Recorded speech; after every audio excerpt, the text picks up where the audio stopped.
আচ্ছা, এটার সমাধান কি? সমাধান চান না? সমাধান, যখনই পড়তে বসবেন পড়ার আগে 1 মিনিট পড়বেন যে ভাই এটা আবার কেমন কথা। পড়ার আগে টার্গেট করবেন যে আমি 1 মিনিট পড়বো, জাস্ট 1, যে ভাই এটা আবার কেমন কথা। ব্রেনকে যখন বলবেন যে 1 মিনিট, ব্রেন কবে 1 মিনিট তো ঠিক আছে পড়া যায়। 1 মিনিট শুরু হইলো, আপনি অবাক হয়ে যাবেন। 2 মিনিট পড়লেন, 3 মিনিট, তারপরে যে না পড়বো না, কিন্তু ব্রেন বলবে যে না আরেকটু পর, 5 মিনিট, 7 মিনিট, এইরকম করে করে আপনি টার্গেট করছেন 1 মিনিট পড়া, কিন্তু 5-7 মিনিট পড়লেন। পড়ার পরে যে ঠিক আছে আমি এখন একটু রেস্ট নিব। কি রেস্ট? একটা বুদ্ধি আছে আমার কাছে। কয়েন দেখছেন?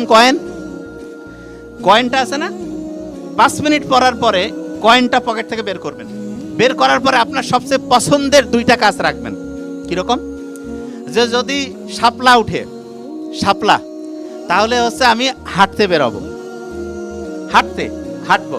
আর যদি দেখা যাচ্ছে যে হচ্ছে যে বাঘ উঠছে, তাহলে বাড়িতে বা বন্ধু বান্ধব কারোর সাথে এমনিতে বন্ধুত্বপূর্ণ সম্পর্ক, তার সাথে হচ্ছে 2-3 মিনিট কথা বলবো। তাহলে ব্রেন খুব মারাত্মক। কিরে, একটা নতুন জিনিস হবে যে শাপলা উঠলে হাঁটবো, যদি বাঘ উঠে তাহলে বন্ধু বান্ধবের সাথে কথা বলবো। ঠিক আছে।